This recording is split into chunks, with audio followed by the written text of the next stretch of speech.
पण मी आज वेगळ्या मुद्द्याचं बोलायला भरतोय. तुषार सर हे फक्त नाट्यव्यापी नाही आहे, तर ते सर्वव्यापी आहे असं मला म्हणायचंय. कारण आपण ज्या वास्तूमध्ये बसतोय आता तो योगायोग आहे, या वास्तू होण्यामागं सगळ्यात मोठा वाटा आहे हे तुषार सरांचा आहे. हा योगायोग आहे, या संस्थेची वास्तू आहे त्याची घटना देखील तुषार सरने लिहिली. त्यामुळे हा सुवर्णयोग असं म्हणून आणि आता लगेच बोलणं गरजेचं होतं म्हणून मी माहिती घेतला. धन्यवाद. सर्वात आधी मी सर्वांचा आभार मानतो की मला हे मानपत्र वाचन करण्याची संधी दिली. राजकुमारी सरांनी ते लिहिलेलं आहे, तुषार भद्रे सरांचं. प्रिय तुषार भद्रे सर उर्फ भाई, रंगभूमीवरील तुमच्या कारकिर्दीला पाहता पाहता 50 वर्ष पूर्ण झाली. हा संपूर्ण प्रवास आडवळणाचा, प्रवाहाविरुद्ध, रंजनाच्या ठाशीव चौकटीत मोडणार, रुळलेल्या मळवाटांचा प्रवासीपणा नाकार, दंभ, अज्ञान आणि विषमतामूलक समाज व्यवस्थेला आव्हान देण्यासाठी रसिक मनाला साथ घालणं, विचारांना दिशा देणं, रूढ मूल व्यवस्थेला प्रश्न विचार.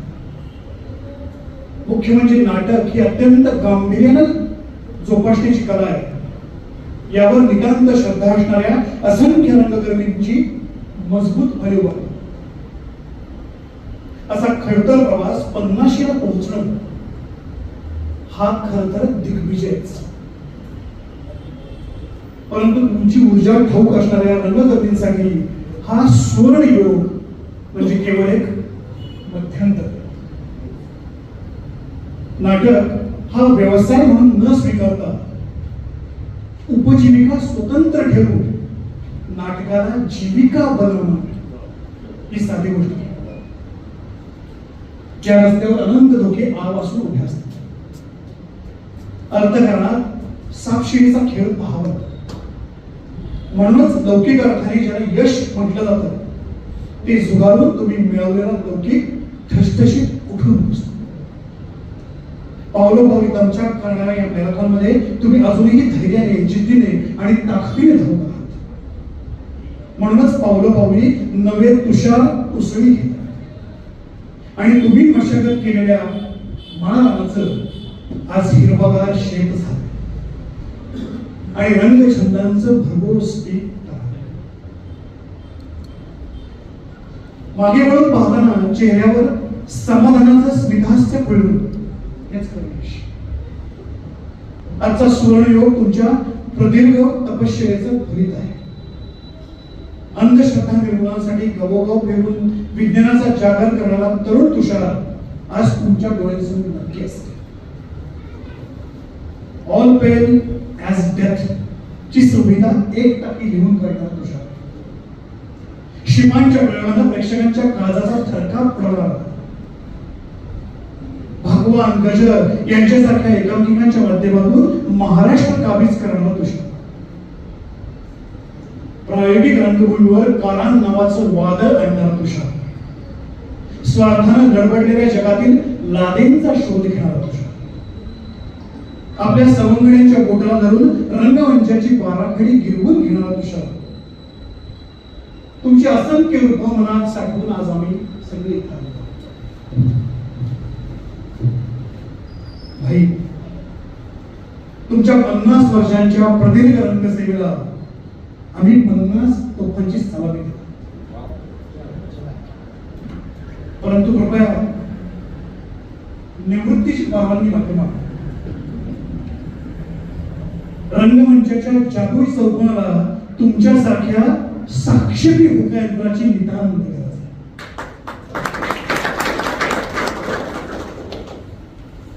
आणि हे असं असताना या सोनेरी मध्यंतरानंतर मखमली पडदा पुन्हा उघडेल. कारण क्लायमॅक्स आम्ही बाकी करत असतो.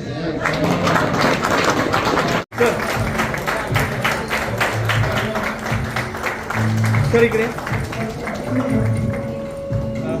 थोडेसे इकडे आत या सर. हॅलो ओके, सगळ्यांनी काय पाहिजे?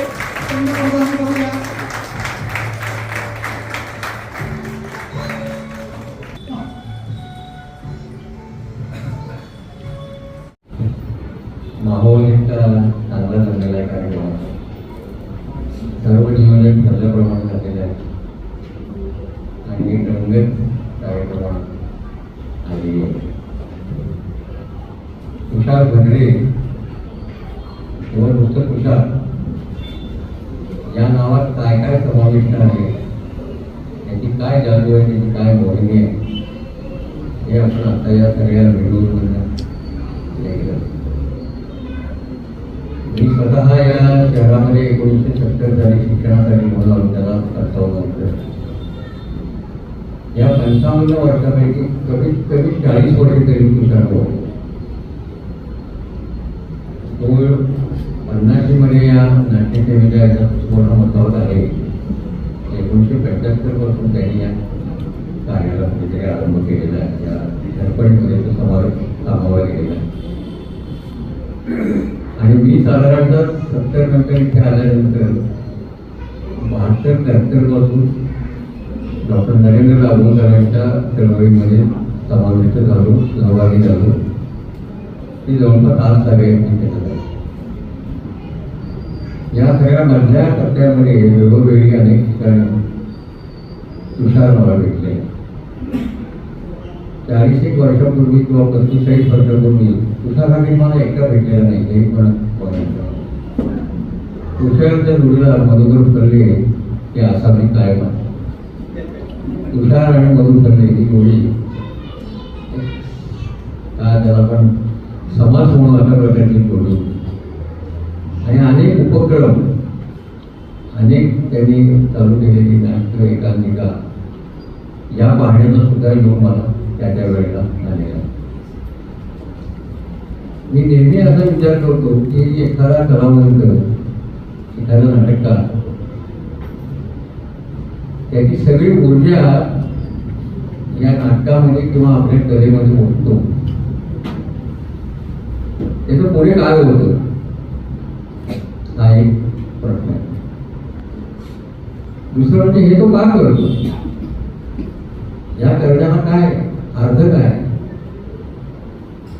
आणि हे केलंच पाहिजे का? कारण ते केलं नसतं तरी त्याला जगणं काय होत नव्हतं. तो बँकेमध्ये नोकरीला होता, बँकेच्या हाऊस मॅगझिनचा संपादक होता माझ्या माहितीप्रमाणे.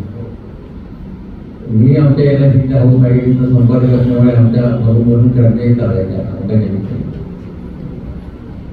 पण हे का करतो, कशासाठी करतो? सहजासहजी चांगली नोकरी असताना ही सगळी जोखीम अंगावर ओढून का घेतो? पण ही जोखीम ही साधी नाही. ज्या परिवर्तनवादी चळवळीच्या विचारांशी त्यांनी स्वतःला जोडून घेतलेला आहे त्याच्यामध्ये आज जेवढा धोका आहे तेवढा धोका पूर्वीही होता. मला आठवतं एका मोर्चामध्ये त्या दमदाटी पण झाली, लाकूड दाखवण्याचा एक प्रयत्न झालेला होता. म्हणजे मी त्याचा साक्षीदार आहे, मी माझे मित्र कोकर्ण सगळे त्यावेळेला चळवळीत असल्यामुळे हे मला चांगलं माहिती. पण इतकं सगळं असून सुद्धा हे वर्ग सोडणार नाही, घेतला वर्ग काढणार नाही, उठणार नाही, वाचणार नाही, हे म्हणतो आपण. हे त्यानं का केलं असावं? आणि मला त्याचं जे एक उत्तर दिसतं, प्रत्येक माणसाच्या ठाई त्याची स्वतःची एक मूलभूत जीवन निष्ठा, आणि त्या निष्ठेला जो बांधील जर झाला तर तो काहीही करू शकतो. आणि त्याची जीवन निष्ठा परिवर्तनवादी चळवळीची विचारांची जोडून गेली. लक्ष काय, नाटक करणं सोपं आहे. सोपं या अर्थाने आहे की आपण वर्षानुवर्ष नाटक करणाऱ्या कंपन्या पाहतो, संस्था पाहतो, प्रतिक्रिया झालेले नट पाहतो. या सगळ्यामध्ये यशस्वी होणारे जे नट असतात, कलावंत असतात, ते मोठे होतात आणि संस्था मात्र क्षीण होत जातात. असा एक अनुभव महाराष्ट्रामध्ये आपल्याला काय आहे, अनेक क्षेत्रामध्ये, नाटकाच्या क्षेत्रामध्ये आपलं मोठं होणं आणि संस्थेचं क्षीण होणं हे घडून देता कामा नये, किंबहुना हे घडता कामा नये. प्रसंगी थोडं आपण मागे राहिलो जावे, पण संस्था मोठी झाली पाहिजे अशा प्रकारचा दृष्टिकोन असल्याखेरी संस्था मोठ्या होत नाही. तो दृष्टिकोन तुषारकडे असल्यामुळे बघता बघता एके नाटकांची चळवळ होऊ आहे. नाटक हा एक समूह प्रकार आहे. अनेक कलांचा त्याच्यामध्ये संगम आहे. अनेक प्रकारच्या गोष्टींची अवधानं माणसाला त्याच्यामध्ये राखायला लागतात. ते त्याला शिकवायला लागतं, त्यांच्या अंगात भिजवायला लागतं. म्हणून आपण जसं रक्तात एखादं इंजेक्शन देतो त्या पद्धतीने ही कला टोचावी लागते, त्यांच्याकडे ते करून घ्यावं लागतं. पण हे सगळं करण्यामागे कोणी प्रयोजन असतं. काय प्रयोजन असेल? नाटक ही एक सामाजिक कृती आहे, सोशल ऍक्ट आहे, सोशल थॉटही आहे आणि सोशल ऍक्ट नाही. ही का करायची सामाजिक कृती? कोणत्याही कालखंडात आपण जगत असताना आपल्याला ज्या ज्या वेळेला या समाजामधल्या अनेक अनिष्ट गोष्टी नसतात संतान येतो, तो केवळ बघत न बसता माझ्या पद्धतीनं मी त्याच्यामध्ये हस्तक्षेप करेन आणि ही व्यवस्था बदलण्याचा प्रयत्न करेन. ही भूमिका किंवा हा सिद्धांत मनाची असल्याखेरीज नाटक निर्माण होत नाही. औषधाचा कोणी आहे मराठीमध्ये? औषधी आहे, व्यावसायिक आहे, प्रायोगिक आहे. आमची गोपू देशपांडे म्हणायचं तर 1960 ते 1975 मराठी रंगभूमीचा बहराचा काळ होता. पण तुषारसारख्या कलावंताला दिग्दर्शकाला याच्यामध्ये यायला बरेच प्रयास पडले. काही कारणच पडते. नाटक निर्माण झालं महाराष्ट्रात. आपण विष्णुराव भागवत सगळ्यांचं नाव घेतो. सुरुवातीला दरबारी विवाद असणारी नाटकं, संगीत असणारी नाटकं, राजा रजवाड्यांच्या मनोरंजनासाठी निर्माण झालेली नाटकं, ही सगळी नाटकं दरबारातून बाहेर यायला सुद्धा पुष्कळ झगडावं लागलेलं करावं. आणि दरबारातून बाहेर आल्यानंतर सुद्धा ताबडतोबीने ही नाटकं रस्त्यावर आली नाही. दुर्दैवाने मधल्या एका कालखंडात नाट्यपंचाहत्तर मध्ये माझघरामध्ये जाऊन दिवाणखान्यात जाऊन तुम्ही कार्यकारांचं उदाहरण घ्या. किती काही नाटककार असते हे सगळे दिवाणखान्यात जाऊन बसलेले. दिवाणखान्यात जे नाटक जातं किंवा राजेगाईवाड्यांच्या विलासासाठी जी नाटकं लिहिली गेली किंवा लिहिली जात असतो, त्या नाटकांना असणारा प्रेक्षक वर्ग आणि त्याचा असणारा अधिष्ठान आणि हीच नाटकं दिवाणखान्याच्या बाहेर आल्याच्या नंतर हे रस्त्यापर्यंत आल्याच्या नंतर आणि रस्त्यावर दिसणाऱ्या सामान्य माणसाला नाटकाचा विषय बनवण्यापर्यंत जेव्हा पुढे आले तेव्हा खरं नाटक या शब्दाला एक मदत प्राप्त झाली किंवा अर्थ प्राप्त झाला. कारण तिथे नाटक ही खऱ्या अर्थानं सामाजिक कृती आहे सिद्ध होण्याची. हे सिद्ध होण्याचा जो काळ आहे तो 1970. 1970च्या दशकाला अनेक कारणांनी भारतामध्ये महाराष्ट्रामध्ये सुटतात. आपल्या सगळ्यांना आठवत असेल 1974च्या दरम्यान जयप्रकाश नारायणांनी भ्रष्टाचार विरोधी एक आंदोलन निर्माण केलं. बिहारमधल्या विद्यार्थ्यांचं नेतृत्व त्यांनी स्वीकारलं, नंतर गुजरातमधल्या विद्यार्थ्यांचं नेतृत्व स्वीकारलं आणि सबंध भारतभर एक आंदोलनाच्या धामधुमीचा काळ होता.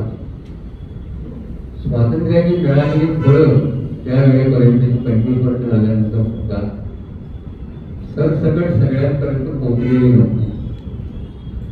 एका बाजूला भ्रष्टाचार माजलेला, नोकरशाही माजलेली, राजकारणात फिरत असणाऱ्या अपप्रवृत्ती, महागाई याची बेजार झालेली जनता निरनिराळ्या आंदोलनामध्ये व्यक्त होत होती. अशा वेळेला जयप्रकाश नारायणांनी एक नारा दिला आणि संपूर्ण क्रांतीची घोषणा त्यांनी केली. सबंध भारतातला तरुण वर्ग त्या काळामध्ये 1974च्या आसपास ठरावून गेलेला पाहिलेला त्याचा मी आहे, तुषार आहे, त्या अनेक मंडळी माझ्या वयाच्या काहीतरी आता केलं पाहिजे, काहीतरी कृती केली पाहिजे, स्वस्त बसून आता चालणार नाही. ही जाणीव एका बाजूला जयप्रकाशांनी निर्माण केली आणि दुसऱ्या बाजूला कोणीतरी करेल याची मी वाट बघणार नाही, हे मला केलं पाहिजे ही पण जाणीव त्याच्याने निर्माण केली. जागोजागी संघटना निर्माण झाल्या, संस्था निर्माण झाल्या आणि आता सामाजिक हस्तक्षेप करण्याची वेळ आलेली आहे. ज्या प्रकारचं त्यावेळेला एक महत्वाचं वाक्य होतं, मैं दोन्ही युवकों के तलाश में हूं. मी अशा युवकांच्या शोधामध्ये आहे की जे जोखीम शिरावर देतील, सामाजिक हस्तक्षेपाची भूमिका स्वतःच्या मनाची पाळतील, नव्या मूल्यांच्यासाठी स्वतःच्या जीवनातला अनिष्ट भाव जो चालेल चिंता आहे तो काढून टाकते आणि त्याची त्यावेळेला जन्मात होऊन इंसान जीव अशी घटना काढून थोडा म्हटलं म्हणा एक सबंध असा खरा निर्माण झालेला होता. त्या काळात ज्या ज्या युवकांना या जाणीवांचा स्पर्श झाला त्याचा एक युवक आहे. हा स्पर्श ज्याला झाला तो माणूस नंतरच्या आयुष्यात कुठेही करतो बसलेला नाही. कारण मला करायचं तेवढं केलं आता पाहिजे की त्याला म्हणता आलं असते पण आम्ही त्यांना म्हणता आलं 75च्या 74च्या आसपासामध्ये आणीबाणीच्या नंतर एवढ्या संस्था संघटना निर्माण झाल्या आंदोलनामधून संघर्षामधून ही सगळी माणसं आजही निरनिराळ्या मार्गाने समाज जीवनामध्ये हस्तक्षेपासाठी सक्रिय आहेत. त्यापैकी सक्रिय असण्याची प्रत्येकाची वेगळी कारण आहे. मला सक्रिय होण्यासाठी मी कोणतं क्षेत्र निवडावं, कुणी आरोग्याच्या क्षेत्रात गेलं, कुणी अध्यक्षता निर्माणाच्या क्षेत्रात गेलं, कुणी समाज परिवर्तनाच्या क्षेत्रामध्ये गेलं, कुणी क्रांतिकारक संघटन उभं करण्याच्या क्षेत्रामध्ये गेलं. तुमच्या प्रकृतीला काय मानवतं, तुमची जीवननिष्ठा तुम्हाला काय सांगते, या क्षेत्राची निवड करताना तुषारसारख्या माणसाने नाटकाची निवड केली. नाट्य या क्षेत्राची निवड केली. राजू मुळेला माहिती म्हणून ते म्हणलं की उपजीविकेसाठी तर त्यांनी नाटक केलं. नाटकी नाही, उपजीविका नाही, जीविका नाही. उपजीविकेचा व्यवसाय करणं नोकरी होती. अशा सर्जनशील माणसाला नोकरीमध्ये काम करताना सुद्धा मूळ अडचणी अनेक अडचणी असतात. कारण तो प्रत्येक गोष्टीला सर्जनशील पद्धतीने विचार करत असतो, स्थूल पद्धतीने विचार करत नाही. साहेबांनी सांगितलं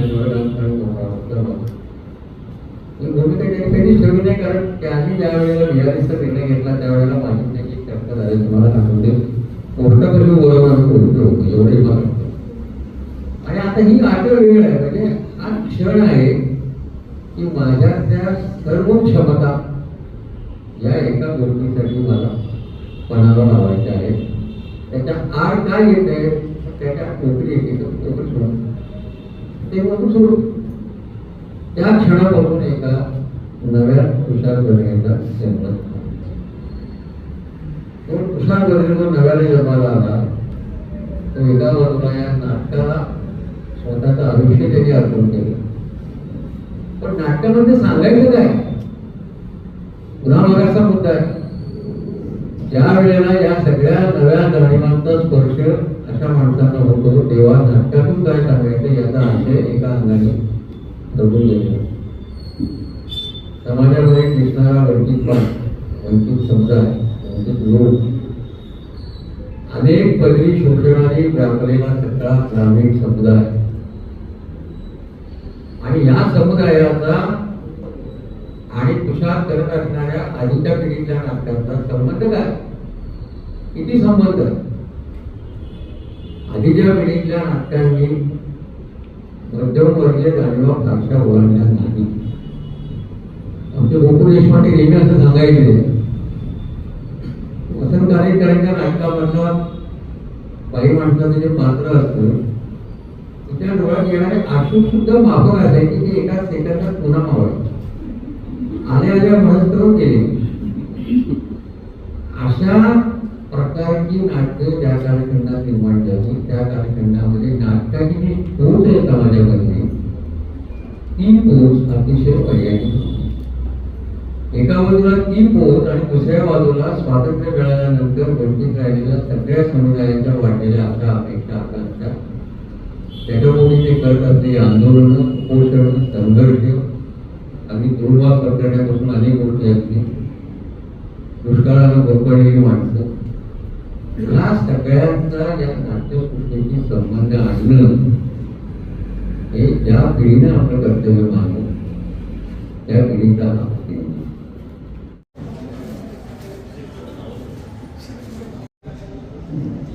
अतिशय जीव कृपा करून बोलण्याचा आग्रह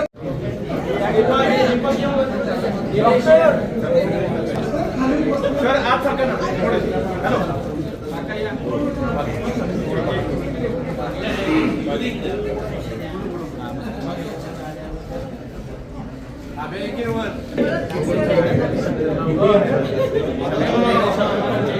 लवकर ऐकूया. तुषार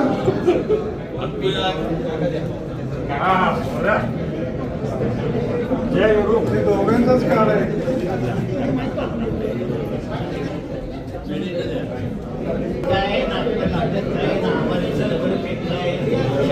ज्यांनी सत्कार केले त्यांचे म्हणून आभार मानतो.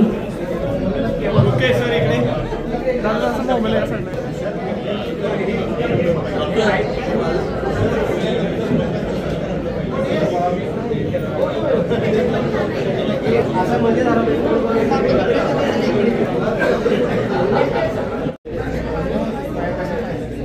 सर इकडे थँक्यू ओके इकडे समोर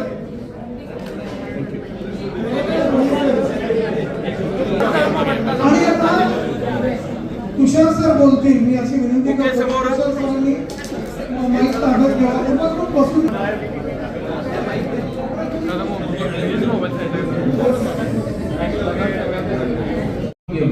आज मी काय करतोय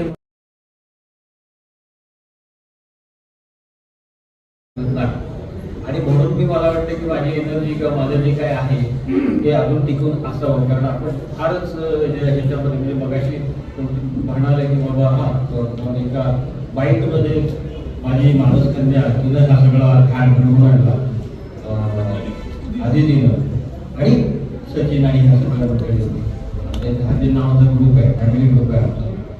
तर त्यांनी सगळं हे घडवून आणलं आणि ते मला त्या सूत्रच्या प्रयोगाच्या दिवशी सांगितलं ते पण मला धक्कादायकच होतं. आणि त्याच्या आधी विचारला मी काही पण बोललो होतो आणि खरं तुम्ही असं चिडत नाही मला की म्हणजे ना याचं कोणाची भांडण होत नाही. मला भांडण करत कोणाची होत नाही. म्हणजे काय माहिती नाही की माझ्याविषयी आपल्या सासऱ्यामध्ये काही रंग मी 12 वर्ष वाईट बोलत होते 12 वर्ष. आणि ते मागे सगळे वाईट बोलायचे मला सगळं समजायचं. पण मी ते समोर आले म्हणून काय कसं काय काय नाही काय चाललंय असं. आणि 92-93 अशी गोष्ट आहे की आता हा शशी आला हा शशी गाडे त्यावेळेस हा नवीन होता आमचा नोकरी म्हणजे आणि शशी आला की दिवशी सांगितलं म्हणजे काय ते टायमिंग म्हणतो ना आपण शशी आला आणि शशी म्हटलं की अमुक माणूस किंवा आणि काही 2 माणसांची तुमच्याबद्दल अत्यंत वाईट बोलत असतात आणि तर म्हटलं ठीक आहे लक्ष द्यायचं नाही आपलं काम काय आहे आपलं काम नाटक करायचं म्हणजे आपण नाटक करायचं. 2-4 दिवस गेल्यानंतर तो परत आला म्हटलं म्हणतायच काय का तर म्हटलं खूप वाईट बोलतात. म्हटलं ठीक आहे वाईट का वाईट बोलतात पण नाही ते लोकांना म्हणजे राजनाट्य स्पर्धेला कुठं गेले त्यांनी कुठं काय केले आपण काय त्यांच्यात ती हिंमत नाही वगैरे वगैरे वगैरे असं तसं आणि वैयक्तिक काय मी भयंकर बदनाम माणूस आहे तुमच्या माहिती सांगतो. म्हणजे मी एक एवढी गोष्ट केली असेल ना तर लोकांनी एवढी करून सांगितलेली आहे पण मी कधीच त्याच्याकडे लक्ष दिलं नाही. आणि ज्याच्या वेळेला ह्या पद्धतीनं मला मारण्याचा प्रयत्न केला तेव्हा मी बाउन्स बॅक केलो. मी एकदम माझं सगळं बदललं. मग माझा पेहराव बदलला दाढी होती तर दाढी काढून टाकली. लोकांना वेगळंच आहे तुझ्याचं कारण किती बाकी बरोबर काय मी काय खरं काय वाईट मला माहिती आहे ना काय नो वगैरे वगैरे तसं त्यांना सांगितलं की असं कुठं राज्यनाट्य स्पर्धा केली. मी 1986 साली सगळे महाराष्ट्रातली बक्षिसं ठरली सगळ्या जाईल तिथं बक्षीस मधू माधव सगळे श्रीकांत सुजित शेख बापू आपले सगळे जण साक्षीदार आहे. आणि आम्ही साताऱ्यामध्ये इथे जी ब्राह्मण चंपक एकांकिका स्पर्धा होती त्याच्यामध्ये पहिल्या वर्षी एकांकिका आमची दुसऱ्या वर्षी पहिली एकांकिका आमची. मग सुधीर माजगावकर नावाचा एक इसम होता साताऱ्यात भयंकर माणूस हे सांग त्यांची मुलगी पण आली आता पुढे गेली होते तर त्यानं काय केलं माहिती का सामान्य चंपक एकांकिका स्पर्धेत पुढच्या वर्षी त्यांनी डिक्लेअर केली, माझ्या घरी आले म्हणजे यावर्षी परीक्षक कोण? तर म्हटलं परीक्षा कसं काय म्हणजे कधी गेलो नव्हतो. नाही म्हणजे काय माहिती का, तुम्ही यावर्षी पुन्हा एकांकिका करणार, पुन्हा पहिला नंबर घेणार लवकर म्हणजे तुमचं, आणि आमची स्पर्धा बांधणं होती की साधारणच बक्षीस देतात. आणि म्हटलं म्हणून ही घे माझ्यावर. म्हटलं नाही ते बाकी त्यांनी ऐकायला ठीक आहे, मी तिथं परीक्षण झालो. पण मी त्या वर्षी स्पर्धा बंद केली.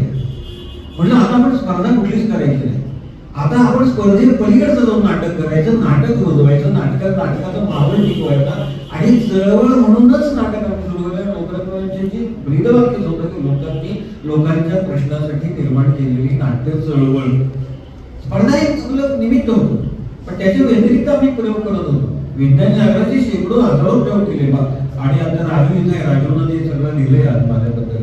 मला ते वाचल्यानंतर असं छान वाटलं मला ते सगळं. पण राजू त्याच्यामध्ये म्युझिक सगळं नाटक बघायचा, सुजित सिंग त्या बाबाचं काम करायचा, मधू असायचा, दिलीप आकडे असायचा, असे एक आमची टीम होती सगळी. तर ते आम्ही करत होतो एका बाजूला, म्हणजे स्पर्धा करायच्या, नवीन काही करायचं त्याच्यामध्ये करायचं, आता त्याचे प्रयोग होतात त्यानंतर. पण मी 86 साली स्पर्धा बंद केली. 87 साली मला थिएटर अकॅडमीची आणि फोर्ड फाउंडेशनची लेखन शिष्यवृत्तीमध्ये माझी निवड. आणि नंतर मी असा विचार केला की मी कुठल्याही राज्यनाट्य स्पर्धेला का जायचं नाही आपण. तर मला त्या व्यासपीठावर किंवा त्या रंगपीठावरती न जाता सुद्धा जर माझं महाराष्ट्रभर नाव झालं असेल तर तिथं जागा का अडवा, तिथलं बक्षीस का अडवा. कारण राज्यनाट्य स्पर्धा करणारे असे कित्येक मला लोक पाहिजे. किती तुला मिळाले रौप्य पदक? 12. किती मिळाले? 16. मग आता करतात का? काही नाही. नाट्य जाणीवांचं काय कोण? मी एवढी नाटकं केली, मला एवढी वेळ बक्षीस मिळाली. आज सुद्धा माझ्या घरामध्ये जुन्या वाड्यामध्ये एक ठिकाण भरलेलं आहे, कपाल कप ढाली बिली पुढे आहे वधूला प्रकाशला आठवत. आणि आता माझ्याकडे पण काय परवा ते सगळं लावत होतोय काहीतरी हे करायचं. म्हणजे काय करायचं आता, काय नंतर याचा उपयोग आहे आपल्याला उठायचा. आणि मग तुम्हाला सांगतो की सुनील कुलकर्णी नावाचे आमचे जे गुरु होते, तर त्यांनी आम्ही लोकरंगमंच सुरू केली, त्यांची बदली झाली. आणि ती सगळी जबाबदारी माझ्यावर येऊन पडली, मधूवर येऊन पडली, माधववर येऊन पडली. त्यामध्ये काही 4-5 जणच होते त्या, आमच्यावरती जबाबदारी येऊन पडली. त्यानंतर 3 वर्षामध्ये इतकी बक्षिसं मिळवली आम्ही. आणि नंतर त्या 3 एकांकिकेचा प्रयोग लावला आणि आम्ही त्यांना सुनील कुलकर्ण्यांना बोलवलं तुम्ही या. आणि साहजिक आहे ना, असं असतं ना, तर इकडची भिंत अशी शाहूकला मंदिरची अशी सगळी बक्षिसाला भरलेली, इकडची भिंत भरलेली आहे, किंवा मोठ्या मोठ्या ट्रॉफी मिळालेल्या असं आम्हाला असं सगळं मांडलेलं तिथं. आणि कुलकर्णी आले आमचे, बाहेर होते आमचे.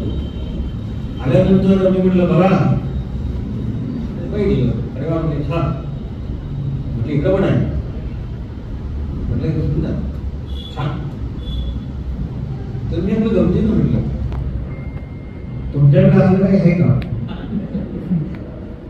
ते म्हणले आमच्याकडे असल्या ट्रॉफ्या नसतात, आमच्याकडे चालत्या ट्रॉफ्या. तर मी म्हटलं दाखवा. माझ्याकडे पण मी ठीक आहे समोर उभी आहे. म्हणजे त्या स्पर्धा सोडण्यामागं काहीतरी असतं ना, काहीतरी एक संस्कार असतो, काहीतरी असतो वगैरे असतं वगैरे. किंवा आम्ही ज्यावेळी लोकरंगमंच स्थापन केली त्यावेळेला समाजवादी दलामध्ये काम करणारे आणि ज्यांनी मराठवाडा नामांतराच्या विद्यापीठासाठी शेवटी आत्महत्या केली किंवा हे केलं तर विला ठाणे, हा संपूर्ण त्या प्रक्रियेचा भाग होता. कारण आम्ही ज्यावेळेला आपले प्राचार्य पुरुषोत्तम सेठ त्यांनी ह्याला आपल्या योगेश्वरला एक 10 दिवसाचं शिबिर घेतलं होतं, लोकरंजनातून लोकप्रबोधन, त्याला आम्ही गेलो होतो. तिथं तो माणूस रोज रात्री यायचा. आणि आता तिकडेच गेला तर प्रचंड काहीतरी आहे, पण अंधार असं सगळं आणि त्या रस्त्यावर बसून आम्ही ज्या गप्पा मारल्या त्यातनं लोकरंजन. कारण अभिनव कला मंदिराने सोडलं होतं, तिथं तो भाग निर्माण झाले होते आणि आम्ही तर नव्हतो, आम्हाला तिथं काही हे नव्हतं, पण त्याकडून ते सुरू झालं सगळं. तर त्याच्यामुळे त्या स्पर्धा मी बंद केल्या, एवढं सगळं कारण होतं. आणि त्या नवीन मुलांना शेलीगाडीसारख्या मुलांना काही लोक त्रास देतात. मी एक दिवशी तो आला आणि मला म्हणलं की आता तो जर आम्हाला काही ती जे कोण बोलत होते ते जर काही बोलले तर राहण्याचा मान आहे. कारण प्रत्येक तरुण पिढीमध्ये एक असतं ना, म्हणजे की साधारणपणे दुसरी पिढी आहे लोकांना. अरे म्हणजे हे असलं नाही काम आपलं, मारामाऱ्या वगैरे काही करायचं. पण मी मला काय करायचं ते केलं. त्यानंतर त्या माणसानं मला कधीच काही बोलला नाही. म्हणजे काहीच नाही. तोच मला जो काही त्यातला जो मेन महत्वाचा माणूस होता तो लोणावळा चालला होता. मी थांबलो, काय कसं काय कसं म्हटलं काही नाही. लोणावळा हात ठेवला आणि म्हटलं हे बघ, मी आतापर्यंत 12 वर्ष सहन केलेलं आहे. तुला माहिती का, कृष्णानं सांगितलं होतं थोडाला शिशुपाला 100 मास त्यानंतर सुदर्शन चक्र चालवलं.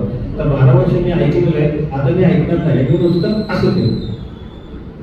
तो खाली पडला आणि लुना चांदणी चौकातनं रिक्षा स्टॉप पर्यंत गेली. परत मी गेलो तिथं, लुना उचलली, त्याला उठवला, मला आता मी बोलायचं ना ओके. पण मग म्हटले ते मुलं म्हणायला लागले, पण आपण स्टेटला का जात नाही? आणि म्हणजे स्टेटला जायचं नाही म्हणजे का जायचं नाही? तर मला गरज नाही ना ते.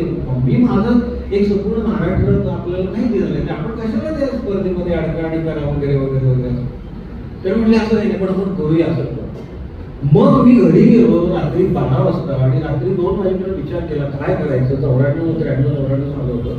आणि मग शफात खाननं मला त्याचं एक भूमिकेचा फास नावाचं नाटक दिलं होतं. 92 झाली. ते आणल्यानंतर ते वाचलं होतं मी आणि मला काही समजलं नव्हतं म्हणून मी आपलं ते माळ्यावर टाकून दिलं होतं. मला ते आठवलं, मी उठलो, वरती गेलो, ते काढलं आणि मी रात्री 2 वाजता वाचायला सुरुवात केली, 2-2:30 वाजता. आणि पहाटे 4-5 वाजेपर्यंत ते जेवढं वेळ तेवढं वाचून काढलं आणि मला ते एक वेगळंच नाटक दिसायला लागलं. आणि मग त्या सगळ्या मुलांना मी बोलवलं. सगळे त्यावेळेला नवीन होते ते, म्हणजे एक नवीन एक जनरेशन होती लोकांना. म्हणजे त्यांना एवढंच म्हटलं की हे नाटक आपण करायचं, पण एक लक्षात ठेवा की अंतिम फेरीला पहिलं आलं पाहिजे. मग स्पर्धा करायची तर मग मिळालं पाहिजे ना, नाही तर कशासाठी करायची स्पर्धा? नाही, आम्ही गेलो तर 10 वर्ष आम्ही जातो करतो, कशाला करतो मग कुणी सांगितले? तर म्हटलं पहिलं आलं पाहिजे अंतिम फेरी. ते सगळे जे काय होते ते म्हटले नाही ठीक आहे ओके, आम्ही वाटते तेवढे कष्ट घ्यायला तयार. त्या पहिला प्रयोग झाला, तिसरं ते नाटक आलं. पहिली 2 नाटक कशी आली तर वेगळा विषय आहे. मी माझ्या पुस्तकात मी लिहिणार आहे सगळं. कारण आदिती, सचिन किंवा ही सगळी मंडळी किंवा आता सर म्हणाले की लिहिलं पाहिजे वगैरे, मी ते लिहिणार आहे. किंवा जरेगाव वगैरे सर मला सातत्यानं म्हणत असतात ह्या लिहिलं पाहिजे म्हणजे आम्हाला माहीत नाही वगैरे, ते मी लिहिणार आहे सगळं. आणि अंतिम फेरीला गेलो, पण मुंबईतला प्रयोग हा थोडासा कमी झाला, माझ्या ह्याच्याप्रमाणे झालं नाही. आता ही सगळी त्यावेळची नवीन टीम होती सगळी. आणि माझी तुम्हाला सांगतो दिग्दर्शक म्हणून दहशत होते, घाबरायचे. आता भाई क्या बोलेगा, खलास करेगा, असं काहीतरी होतं त्याला. कारण भाई म्हणायचे सगळं. तर ती भाईगिरी करायचं नाही, पण इकडे मला ते आवडायचं नाही कुठलं काय वगैरे. तर ते सगळं नाटक संपलं. नाटक बघायला मुंबईतले सगळे दिग्गज आले होते, मोठे मोठे समीक्षकांपासून सगळे. नाटककार आला आणि त्यानं मला मिठीच मारली, म्हणला तुषार हे तू नाटक आणि ह्यातलं संगीत काय वेगळंच केलंय, मला हे म्हणजे बियॉन्ड माय इमॅजिनेशन असं शपथ काय मला. आणि मी सगळं ते ऐकत होतो, पण प्रयोगामध्ये काय झालं मला माहिती होतं. मला पाहिजे तसा प्रयोग झाला नव्हता. पण तिथे जे आम्ही बसलो होतो, तुम्ही सगळे आले, भाई जेवायला तुला नाही जेवायला सांगा म्हटलं घ्या घेऊन. म्हटलं नाही भाई जेव्हा प्लीज म्हटलं तुम्ही घेऊन घ्या. जेवायची पण आधी शैक्षणिक येतं बरोबर ना. पण नंतर मला असं वाटलं की अरे जरा थोडंसं म्हणून मी तिथं जो संयोजक होतो त्याला बोलवलं आणि त्याला म्हटलं की अरे तू तुझ्या काही भरोसा नाही का, होणारी नाटकं झालेली नाटकं नाही म्हटलं. त्याला दाखवलं मला. आणि तुम्हाला सांगतो बघितलं 47 नाटकं होती अंतिम फेरीला, 23 नाटकं झाली होती, 24वं आमचं झालं होतं आणि त्यानंतर 23 नाटकं होणार होती. झालेली 23 नाटकं मी बघितली, कुठली कुठली झाली ते बघितलं आणि होणारी 23 नाटकं बघितली आणि सगळ्यांना बोलवलं आणि सगळ्यांना सांगितलं पहिला नंबर आपला गेलाय, पण आपलं राज्यनाट्य स्पर्धेला दुसरं येणार आहे. तो म्हणूनच ना दिलास त्याच्या. आता तुम्ही जेवून घ्या. आणि तुम्हाला सांगतो राज्यनाट्य स्पर्धेमध्ये अंतिम फेरीला भूमिकेचा फास दुसरं झालं. आणि हे 94 साली झालेलं आहे ना, त्याच्या आधी अंतिम फेरीला काही मिळालेलं नाहीये. आणि त्यानंतर आज जे अंतिम फेरीमध्ये 3 मध्ये आले नाही. परवा सुद्धा आता सातारा केंद्र सुरू झाले. मी सगळ्या मुलांना सांगतो की हा आता आपल्याला पहिल्या दिनात यायचंय साताऱ्याला. आपण काम केलं पाहिजे. यावर्षी मला निलेशनं केलेलं लेबल मला बसेल असं वाटलं होतं की ते भारी आहे, वेगळं नाटक आहे वगैरे असं. पण ते नाही बसलं. ठीक आहे, म्हणजे प्रयत्न होतात का चांगले होतात. दुसरी गोष्ट अशी आहे, मी जास्त बोलणार नाही कारण वेळ खूप झालेला आहे. मी आणि वर्षभर बोलत राहणार नाही कारण बऱ्याच लोकांनी बरेच कार्यक्रम ठरवलेले आहेत, तुम्हाला माहित नाही. म्हणजे पत्रकारांनी त्यांचा म्हणून कार्यक्रम ठरवलेला आहे आणि पत्रकार काम करणाऱ्या लोकांनी त्यांचा म्हणजे कार्यक्रम ठरवलेला आहे. असे बरेच कार्यक्रम ठरवले आणि मी स्वतः काही कार्यक्रम ठरवले म्हणजे साधारणपणे ऑक्टोबर पासून दर महिन्याला पुढच्या ऑगस्ट पर्यंत काय करायचं हे पण मी ठरवलेलं आहे. आणि त्याच्यामध्ये तुम्हाला म्हणतो की माझ्याकडून तुम्हाला ह्या वर्षभरामध्ये किमान 4 पुस्तकं मिळतात.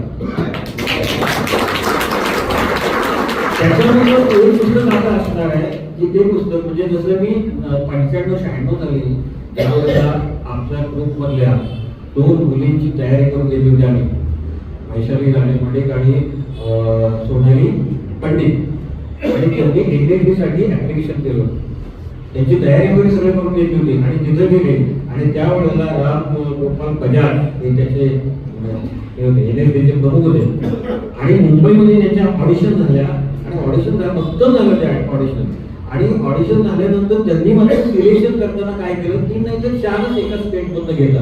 त्याच्यामध्ये त्यावेळेला त्यांनी नसरुद्दीन शहाची मुलगी, त्याच्यानंतर आपल्या ही पुण्यातल्या कोकणची बहीण ज्योती सुभाष तिची मुलगी, म्हणजे ज्यांनी एनएसटी केलेलं आहे त्यांच्याच मुला मुलींची सिलेक्शन झालं होतं आणि मग त्याच्यामधल्या त्या मुलींनी निवड केला. ते म्हणले की तुम्ही ह्या पद्धतीनं सिलेक्ट लगेच ते डिक्लेअर केलं त्यांनी.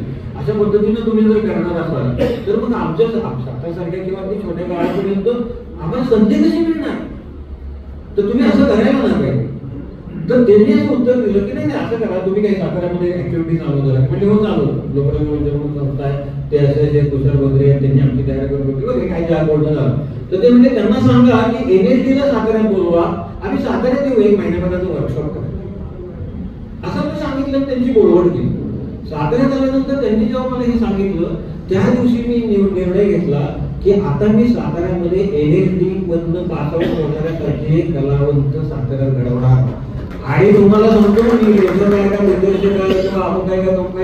न करता मी प्रशिक्षकाच्या भूमिकेमध्ये गेलो आणि मग तेव्हापासून आज अखेर मी केलं 99 साली ठरवलं शेवटच्या श्वासापर्यंत किमान 50,000 कलावंत नाही माणसं घडवायची, आपल्या विचाराची, आपल्या कलेच्या विचाराची. आणि तुमच्या माहितीसाठी सांगतो 2025 आहे तो माझा आजचा आकडा सातारा म्हणून नाही महाराष्ट्र म्हणून अबाउट 24,000 आहे. काल परवा सुद्धा मी कराडमध्ये होतो, फक्त नाटकवाल्यांसाठी जातो अशातला मी भाग नाही, पण तो विचार कितपर्यंत जातो. म्हणजे मी किती कलावंत घडवलं आणि किती काम केलं, किती जणांना काय बनवलं. मी प्रेक्षक पण घडवण्याचं काम केलं. लक्षात ठेवा, प्रेक्षक घडवण्याचं काय करतो म्हणजे 1987 सालीची गोष्ट आहे. प्रकाश टोपीच्या दारामध्ये आम्ही बसलो होतो. टोपीवाड्याचा उल्लेख केला. टोपीवाड्याचं योगदान प्रचंड मोठं आहे. तुषार लोकांना म्हणजे नाट्य प्रवळी करतो. यावेळेला ह्या आपल्या 8 डिव्हिजन मध्ये प्रकाश टोपीला आम्ही जीवन गौरव दिला. तो म्हणला मी काय एवढं काय केलं माझ्यासाठी काय म्हटलं तुझा नाही या सत्कार त्या टोपीवाड्याचा आणि त्या टोपीवाड्यामध्ये तुझ्या वडिलांचा तुझ्या बहिणींचा त्यांनी सगळ्यांनी जे केलं त्या सर्वांचे उत्तरदायित्व आहे माझं, म्हणून मी हा प्रातिनिधिक तुझ्या नावानं. आम्ही असंच बसलो होतो 12:30-1 वाजता बाकी सगळे निघून गेले होते. प्रकाश म्हणला काय करायचं नवीन तिथं बसल्या मी म्हणलं प्रकाश आपण एक प्रेक्षक प्रवाह योजना सुरू करू. तुम्हाला कसं काय करावं म्हणजे काय नाही 75 रुपये कपल 50 रुपये एका आणि 6 नाटकं दाखवायची म्हणलं. त्यातली प्रायोगिक टीम आपल्या संस्थेची टीम मला भारी आहे की त्याची प्रेस होती, ट्रेडर पेज हे होती. लगेच आम्ही आतमध्ये गेलो ह्यानं ते सगळं कंपोज करायला तयार केली, पत्र तयार आणि ते तयार करून आम्ही मी 5:30-6ला घरी गेलो आणि दुसऱ्या दिवशी आम्ही बाहेर पडलो. प्रकाश मी बोलू आम्ही सगळे बाहेर पडलो आणि पहिल्या वर्षी तुम्हाला सांगतो म्हणजे मी आधी तिला पण प्रगतीची योजना राबवली जाते ना त्याच्यामध्ये 60-70 लोक आहेत. नाटकवाल्याला येतच नाहीत म्हणजे नाटकवाल्यांना आता काय करायचं मला कळत नाही. तर इथं जे काही प्रयोग आम्ही दोघांचे असे प्रयोग करतो अत्यंत महत्वाचे तरुण पोरं इथं काम करतात. तर ती म्हणजे 70-80 लोक आपल्या त्या व्हॉट्सअप ग्रुपवर आहेत आणि 25-30 लोक म्हणतात म्हटलं काळजी करू नको मी तुला सांगतो 189 486 आणि काहीतरी 159 तिला आकडा गेला म्हणजे हे काय तर म्हटलं प्रेक्षक प्रयोजना चालवली आम्ही त्यावेळेला तो 10 वर्षाचा आलेख आहे म्हणलं सातारच्या प्रेक्षकांचा. त्यामुळं असं हाडात ते होतं आणि ती योजना सुरू केली. त्याच्यामधून आम्ही प्रेक्षक परिवार योजना आणि तीच योजना नंतर थिएटर अकॅडमीने घेतली आणि ती बोर्ड फाउंडेशनला पाठवली आणि बोर्ड फाउंडेशनकडनं त्यांना अनुदान मिळालं स्थानिक नाट्य संस्था विकास प्रकल्प आणि त्याच्यामधनं पुढचे 6 वर्ष आम्ही फक्त महाराष्ट्रातले नाही तर महाराष्ट्रात बाहेरचे सुद्धा प्रयोग साताऱ्यामध्ये दाखवले. इथं पण त्याचे काही साक्षीदार आहेत, संदीप आहे, कल्याण आपला आहे, बरेच लोक आहेत. की शेवटी विचार काय होता, मी फक्त नाटक करतो, मी नाटक करतो, मी नाटक करतो. म्हणजे परवा मला नाव कमी घेत नाही, किती नाटकं केली आता 100 केली. पण काय पुढं काय झालं, पुढं काय झालं, काय केली त्यातनं काय निर्माण झालं हे जास्त महत्वाचं आहे ना. नाही तर मी काही नसतं करतो म्हटलं तसं. किती मिळाले रौप्य पदक 16, काय केली, घरात ठेवली. पुढं काय यावर्षी नवीन नाट्य काहीतरी शोधायचं करायचं आणि पुन्हा नाट्य जाण्याची बोंबच, काही जाणून घ्यायचा पण विषय नाही. तर त्याच्यामुळे तुम्हाला सांगतो ना की एक स्पर्धा नाकारल्या, हे सगळं नाकारलं. पण त्यावेळेला त्या तरुण पोरांच्या ह्याच्यामुळं किंवा त्यावेळेच्या तरुणांमुळं मी म्हटलं ठीक आहे करायचं, पण मग केलं ते असं केलं. आणि योगायोगाला गंमत अशी झाली की त्या स्पर्धेचा पारितोषिक वितरण समारंभ होता. त्या समारंभामध्ये आम्ही गेलो होतो आणि आशू अडवाणी यांचं निधन झालं आणि तो कॅन्सर झाला समारंभ. आणि त्या आम्हाला तिथं राहायची व्यवस्था केली की आजचा समारंभ उद्या होणार आहे, बाहेर आलेल्यांची राहायची व्यवस्था केली. दुसऱ्या दिवशी समारंभ सुरू झाला आणि संयोजक ते सांस्कृतिक संचालक नायक आले आणि मला म्हणाले की स्पर्धकांच्या वतीनं तुम्ही भाषण कराल का. मी कसं काय भाषण करणार, माझा दुसरा नंबर आलाय, पहिला नंबर ज्यांचा आलाय त्यांना द्यायला नाही म्हणले. ते म्हणतात आमच्यात तर कोण बोलणार. तर म्हणलं मग तसं असेल तर मी बोलतो. आणि मग मी भाषण केलं. त्यावेळेला प्रमोद नवलकर होते, त्यांच्यासमोर बोलले. कारण प्रमोद नवलकर भाषणात त्यांच्या म्हणले होते की मी केरळला गेलो, केरळला गेल्यानंतर म्हटले तिथं नारळ सगळ्यांना थोडे तुमच्याकडे इतके नारळ असतील, आमच्याकडे आला तुम्ही आणि एक झाड हलवलं तर नारळासारखे आमच्याकडे रंगगरमी पडतात वगैरे असं त्यांनी भाषण केलं होतं. त्यानंतर मला पण बोलायचं मी बोललो. म्हणलं प्रमोद नवलकर साहेब अगदी बरोबर आहे तुमचं, पण तुम्हाला माहिती का केरळ सरकार प्रत्येक नारळाच्या झाडाला किती अनुदान देतं, तुम्ही किती अनुदान देता, आम्ही पडू भरपूर म्हणलं, खूप काही पडलं महाराष्ट्रभर म्हणलं. आणि असं तसं त्यांच्याशी बोललो नाही, काही त्यांच्यावर टीकात्मक असं काही बोललो नाही. आणि त्यांनी नंतर आम्हाला मिळाले अनुदान. तुम्हाला आता माहिती खूप वेगळा विषय असं. आणि मी त्या ह्याच्या भाषणामध्ये असं म्हटलं की मला माहिती होतं की माझं नाटक पहिलं येणार नाही, ते दुसरंच येणार, ते मला माहिती होतं. आणि म्हणून ज्यांचं नाटक पहिलं आलेलं आहे त्यांचं मी अभिनंदन करतो. का तर त्यांचं नक्कीच ते नाटक चांगलं झालेलं असणार. ही मी बोलल्यानंतर मग पारितोषिक वितरण समारंभ झाला. नाशिकचा ग्रुप होता आणि त्यांनी खंडोबाचं नवीन नाटक सादर केलं होतं. त्याच्यामध्ये ग्रुप होता मोठमोठा, ते सगळे मुलं मुली आली.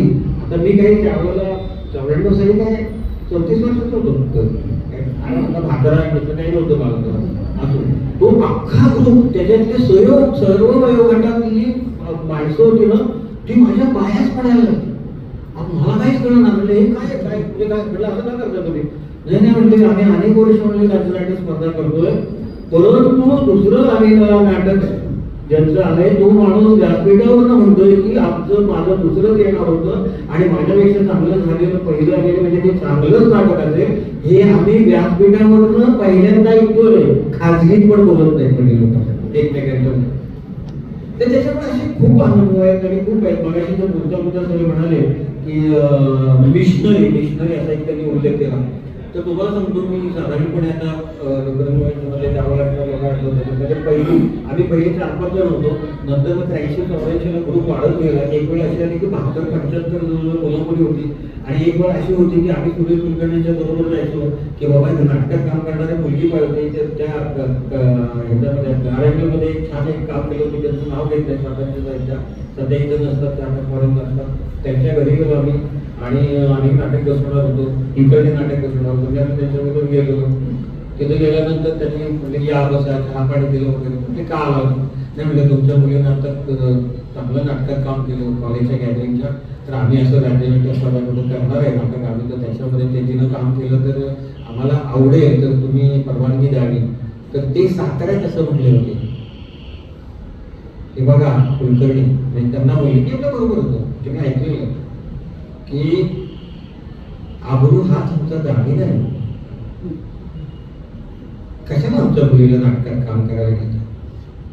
म्हणजे काय पद्धतीनं बघायचा दृष्टिकोन होता. साताऱ्यामध्ये सुद्धा नाटकाकडे लक्षात द्यात होते. आणि तेच 5-7 वर्षानंतर लोकांनी त्यांच्या ग्रुपमध्ये 1 नाही 2 नाही 12-15 मुली होत्या. आणि असंही सगळं बघितलं. आणि हे आम्ही पथनाट्य केली ना ती 10 किलोमीटर चालत जायचो, सायकलवरनं जायचो. कधी आम्हाला म्हणलं तुमच्या गाडीची व्यवस्था करतो, आम्ही खुश. आणि पथनाट्य सादर केल्यानंतर आम्ही थाळी मिळवायचो. तुम्हाला सांगतो 1981 सालची गोष्ट आहे. मी मधु सुजित आपण ते ह्याला गेलेलो आपल्या काय ते पुरुषोत्तमकडे एका स्पर्धा बघायला गेलो. आम्ही तिथे जायचो आणि तिथे एका तिकीट काढायला लावायचो. ते तिकीट काढायचं आमच्याकडे पैसे नसायचे, पुण्यात जायचं नाही एवढे पैसे खिशात. 2 दिवस तरी राहायला लागायचं. मग ज्या दिवशी जायचं तेव्हा घरात जेवण करून जायचं, संध्याकाळी काहीतरी खायचं, दुसऱ्या दिवशी उठायचं. सयाजीची बघीत राहायची याला आपल्या ते येरवड्याला. भरतनाट्य मंदिर कुठं, येरवड कुठं. आम्ही तिच्या घरी चालत जायचो आणि तिच्याकडे गेलो की ती म्हणजे ये सैजू बरं आला सांगू काय. मग आम्ही बरोबर असायचो, ते आपल्याला खाऊ घेऊ घालायची. मग आम्ही म्हणायचो आता बरोबर जेवलो, आता दिवस गेला. उद्या बघायचं घरीच जायचं. एक दिवस असं आलो की आम्ही चालत तिथपर्यंत गेलो आणि तिच्या घरात गेलो. तर करायचं काय, तर काय परत यायला पाहिजे. पण भूक तर लागलेली. मग थोडंच म्हटलं वाढा काय ते काय जे काय मिळेल ते खायचं. त्यामुळे आम्ही लकडी बोलावून येत होतो. तिथे भिकारी बसला होता, संपूर्ण अंगाला नाक लावली होती. त्यानं हे केली होती, उघडा होता, नाक लावली होती. समोर असे एक पोतं ठेवलं होतं, त्याच्यावर पैसे पडले होते आणि तो असं एवढंच करत होता. तर आमचा सुजित शेख म्हणला खाली बघा तिकडे राख पडलेली आहे. मी खाली जातो, कपडे तिथं काढून ठेवतो, ती राख घेऊन मी इथं बसतो. 2 तास इथं बसतो, पैसे जमा झाले की आपण जाऊ सांगायला. म्हणलं येणारच का काय वगैरे. आम्ही पण काहीतरी खाल्लो आणि आम्ही गेलो होते एका बघितलं. आणि रात्री आता पैसे कमीच होते ना, ते एवढं काही तिकीट माहिती एवढे पैसेच नव्हते आपल्याकडे. आणि झोपायचो आम्ही ह्याच्यावर काय स्वारगेटवर झोपायचो रात्री. ते वर्तमानपत्र टाकून किंवा काही तरी त्याच्यावर झोपायचो. पण का बघायचं, बघणं हे शिकणं होतं आमचं. चांगलं बघितलं पाहिजे. त्याच अंतिम फेरीचा पुरुषोत्तम करंडक अंतिम फेरीचा मी लोक आता त्याच गाडीत बसायचं. त्याला म्हणायचं नाही पैसा तिकीट मधतो आपण सोडून बसलो आम्ही. आणि आमच्या ह्याच्यापर्यंत घाटापर्यंत गाडी आली. तो आला तिकीट नाही हे तिकीट गेलो हमको पैसा पूरा पैसा चाहिए. फक्त कोणाकडे पुरा पैसा ना. मग आपलं आम्ही म्हणलो त्याला की ठीक आहे सातारा गेलो तर तुला देतो. तर सातारा तरी कुठं देणार होतो, पाठी उडून गेला होतो आम्ही. पैसे नव्हते काही नाही. गाडी म्हणजे लाईट गेले खाली, तो घाटात खाली उतरला की सुजित आम्ही उभे राहिलो. गाडी म्हणायला सुरुवात केली. लोक घेतो ते म्हणायला सुरुवात केली. तो म्हणायला सुरुवात केल्यानंतर ते ड्रायव्हरला पण आवडलं. त्याला लगेच लाईट सुरू केला. सगळे लोक बघायला लागले. बरेचसे कानाडी लोक होते, मराठी लोक. आणि आम्ही 15-20 मिनिटं गाडी म्हणत होतो आणि संपली आमची गाडी. सगळ्यांनी टाळ्या वाजवल्या. टाळ्या वाजवल्या की सुजितचे मधुपर्याने काढला रुमाल.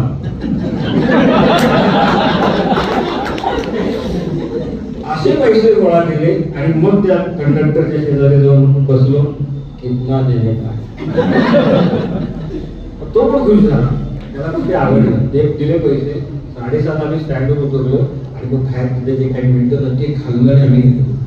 म्हणजे असं एक सगळं खूप इंटरेस्टिंग प्रवास आहे. म्हणजे हे सगळं मी लिहिलेलं आहे. म्हणजे शांता मोकले ह्या ज्या काही क्रिटिक आहेत, म्हणजे रेणुका शांडीची आई, त्यांनी माझी 1996-97 मुलाखत घेतली होती. आणि त्याच्यामध्ये त्यांना कलकत्त्याचं सिव्हिल प्रकाशन आहे. तर त्यांनी एक इंग्रजीमध्ये पुस्तक छापलेलं आहे की tradition of Marathi playwrights and contemporary playwright of Maharashtra किंवा मराठी असं हे मोठं नाव आहे. त्याच्यामध्ये 28 पाने म्हणजे मुलं होते. त्याच्यामध्ये मी सगळं लिहिलेलं सांगितलेलं आहे त्या काळामध्ये वगैरे असं. तर हे काय माहिती का, दुसरी गोष्ट मी मुलांना सांगितलं होतं की मी ना वजा करून काम सुरू केलं. हे 82-83 सांगितलं होतं. आजही मी त्याच भूमिकेत. आणि म्हणून मगाशी किशोर सर म्हणाले की त्यानं कधी स्वतःचं हे माझं आहे असं सांगितलं नाही. आणि मी घडलो मी उभं केलं नाही. म्हणजे सगळे बरोबर होते म्हणून घडले. आणि मी वजा करणं सोपं नाही. आणि मी वजा करता आला पाहिजे. तर तुमचं काहीतरी कलाकार म्हणून सुद्धा काहीतरी होतं. 1995-96 साली मी हे मांडलं होतं तेच गोष्ट तुम्ही 1983 साली मांडली होती. 83-84 साली जी मुलं होतं त्यांच्या पुढं 95 साली नवीन टीम आल्यानंतर ते म्हणायचं की मी वजा करून काम केलं पाहिजे तर आपण काहीतरी उभे राहणार आहोत. त्याच्यामध्ये राजन शिंदे नावाचा एक आमच्या त्या गजल एका नाटकामध्ये काम करत होता. त्याचा मला 2018ला फोन आला. तर तो आता भाई समाजामधलं ते जे काही धर्म प्रचाराचं किंवा जे काम असतं ना किंवा ते काय म्हणतात त्याला ते प्रवचन देण्याचं काम करतो. तर 19 म्हणजे लॉकडाऊनच्या दरम्यान मला त्याचा फोन आला. मला म्हणला भाई कुठे आहे तुम्ही? म्हणजे मी घरी आहे. म्हटला काही नाही. म्हटला आता मी प्रवचन देत असताना मी असं बोललो की मीला वजा करून वगैरे वगैरे असं बोललो मी. आणि तुम्ही जे 95-96 साली आम्हाला जे बोलवलं ना ते मला आज कळलं. मला असं वाटलं आणि मग मी थांबलो, पॉज घेतला आणि तुमच्याविषयी म्हटलं मी अर्धा तास बोललो. आणि त्यांनी केव्हा सांगितलेलं हे आज मला कळते हे तुम्हाला सांगतोय मी. तर ती अवस्था काय असते हे मला कळलं वगैरे. आणि तुम्हाला सांगतो की थिएटर ही ग्रुपची ऍक्टिव्हिटी, एखाद्या नृत्याची ऍक्टिव्हिटीच नाही. तिथे एकमेकांचं जर तिथं क्लॅश सुरू झाला, इगो आला, कलाकृती निर्माण होत नाही चांगली. त्यामुळे मी वजा करूनच संपूर्णपणे जगलो. त्याच्यानंतर तुम्हाला सांगतो की सर म्हणाले की खरवडून काढून जगावं लागतं. आंतून हे थिएटर सुरू की तुमच्या कुठल्याही भावना असतील व त्याचं खरवडून आल्या पाहिजे आतून, तर तुम्ही काहीतरी चांगले न टाका. म्हणजे हे वाचत गेलो मग जाणवत गेलं, अरे हे आपण असं केलंय, अरे हे आपण ते असं केलंय, ते आपण असं केलंय. जेव्हा दिलीप आंबेडकरनं मला असं पोटाला धरून त्या जसं भोजनेंनी त्यांच्या ह्याच्यामध्ये सांगितलेलं आहे की आम्ही जे कृपा एकांकिका केली त्याच्यामध्ये की बूट पॉलिशवाल्या मुलाची भूमिका केली होती. माझे त्या म्हातारा म्हणून दिलीप गोडके होते त्याच्यामध्ये. आणि नंतर योगायोग असा की मी क्रिकेट लावलो युनायटेड वेस्टर्न बँकेला. त्यावेळेला ते सातारोडला होते आणि आमची प्रॅक्टिस चालायचं. त्यावेळेला दिलीप आंबेडकर म्हणाले बघा सातारोडला ते नोकरीला आहे आणि ते कुठनं येतात तर शाहूनगरमध्ये त्यांचा बंगला आहे युनायटेड वेस्टर्न बँक म्हणजे तिथे बंगल्याचं पुढून तिथनं येतात. तेव्हा आतासारखं काहीच नव्हतं. ते मधनं सायकल डोक्यावर घेऊन त्या डोंगरावर उतरून ते प्रॅक्टिसला यायचे. आणि तुम्हाला वेळ नाही असं तसं दिलीप आंबेडकर म्हणायचं. कारण दिलीप आंबेडकर हा पहिला होतो माझा थिएटरमध्ये मला घेऊन आलेला. तर योगायोग असा की मी बँकेत नोकरीला लागलो आणि माझी अपॉइंटमेंट झाली सातारोडला आणि त्यांची साताऱ्यात बदली झाली त्यांच्या जागी मी शिकलो. असं असे काही योगायोग काय छान असं खूप आहे. तर त्याच्यामुळे तुम्हाला सांगतो की मी भांडलो नाही कुणाची कधी. आणि भांडलो नाही म्हणजे कसं की मला असं वाटायचं की का भांडे. आणि आजही सर्वच पातळ्यांवर मी तसाच विचार करतो म्हणून मी आनंदी आहे. नाहीतर भांडत बसलो ना तर मी संपलो असतो साधारण 92-94 संपलो. पण ते झालं नाही. दुसरी गोष्ट अशी की म्हणजे आपण करत असताना असं सापडतात आपल्याला. मग अनुभवांत सापडतो. स्थानिक लोक की अनुभवांत सापडतो. भरतमुनी अनुभवांत सापडतो. म्हणजे मी जेव्हा महाराष्ट्र राज्याच्या त्या सेन्सॉर बोर्डावर होतो 6 वर्ष मी सेन्सॉर बोर्डावर होतो. मराठी नाट्य रंगभूमी गृहपरिनिरीक्षण. आणि त्याच्यामध्ये वर्षात एक आठवत असेल त्यानं मोठं आंदोलन केलं होतं. कुठलं ते मी नथुराम बोलतोय वगैरे वगैरे ते नाटकाच्या बाहेर तिथं असं निषेध वगैरे असं केलेलं होतं. ते नंतर त्याचे प्रयोग म्हणजे त्याला ते काही लोकांनी ऑब्जेक्शन घेतलं आणि ते म्हणतात की केस आमच्याकडे आली होती. तर म्हणजे एकदा ह्याला परवानगी मिळालेली आहे, आता याची परवानगी नाकारली आहे. का नाकारली आहे, आता का नाकारली याच्याविषयी आपल्याला अभ्यास करायचा आहे. तर मग ते सरकारी नाही का कमिटी, मग सब कमिटी बरोबर, मग कोणतरी त्याचा प्रमुख, मग कोणतरी पुन्हा एकदा त्याचा तज्ञ, असं ते खेळवत असतात सगळं संपूर्णपणे. तर मी त्यांना एवढं उदाहरण दिलं होतं की भरतमुनीच्या काळामध्ये सुद्धा भरतमुनीनं ऋषींच्यावर टीका करणारं नाटक केलं तर ऋषींनी त्यांना शाप दिला की तुमची नाट्यकला संपून जाईल आणि तुम्ही शूद्राती शूद्र आहात म्हणून गोपू म्हणायचे नाटकवाले म्हणजे शूद्राती शूद्र, त्यामुळे आपण शूद्र आहोत. अगदी म्हणजे जुन्या काळाचा हिशोब केला. आणि ज्या वेळेला त्यांनी राक्षसांच्या विरोधामध्ये नाटक केलं भरतमुनी त्याच्या शिष्यांनी, तेव्हा राक्षसांनी ठोकलं त्यांना. म्हणजे मंडप जाळा ते मागे कशी जीव घेऊन पडत होते. म्हटलं ही पहिल्यापासून घालत आहे असंच घेतली. त्यामुळे म्हणलं जास्त काही आता तुम्ही हे करू नका, म्हणलं काय तू विचार करून मोकळे व्हा. असं जसं जसं अभ्यास होत गेला तसं तसं बोलत गेलं. प्रेम आणि करुणा, विश्वास आणि धैर्य, क्षमा आणि सहनशीलता, सत्य आणि न्याय, आत्मत्याग म्हणजे मी वजा करणं आणि सेवा, एकता आणि बंधुभाव, आत्मशुद्धी आणि आध्यात्मिक जीवन हे मानव कल्याणाचे 7 मार्ग आपल्याला सांगितले. कोणी सांगितले? बुद्धाने. हे सगळे जर तुमच्यात असतील तर तुम्ही चांगलं नाटक करा, 100% चांगलं नाटक करणार. कारण तो शेवटी मानवी व्यवहार आहे, भावनिक व्यवहार आहे संपूर्णपणे असा. त्यानंतर तुम्हाला theatre is nothing but action reaction game. तेवढंच मी बघत गेलो, शिकवत गेलो. पण नुसतं शिकवून उपयोग नाही, समजलं नाही तर समजून सांगायचं असेल तर ऍक्शन पण सांगितलं पाहिजे, रिॲक्शन काय सांगितलं पाहिजे, आणि आपल्या आयुष्यामध्ये सुद्धा होणारी ऍक्शन काय आहे आणि त्यांना काय रिॲक्शन दिली पाहिजे, तर हे पण मला थिएटर शिकवत गेलं. आणि theatre is nothing but energy passing game. आज मी बोलतोय, तुम्ही ऐकताय, तुम्ही माझा सत्कार केला, तुम्ही मला एनर्जी पास केली आहे, हे मला वेगळा उत्साह येईल. नाही तर तब्येत माझी बरी नव्हती, मग मध्ये 2-3 वेळा 2-3 कार्यक्रमाला मी येऊ शकलो नाही. पण ही एनर्जी पासिंग गेम आहे. हे फक्त नाटक नाही का? नाही, हे जीवनामध्ये सुद्धा आहे. मग ते जीवन आणि ते वेगळं नाहीये. म्हणजे त्याचे missionary, I am not missionary. माझा नाटक हा श्वास आहे.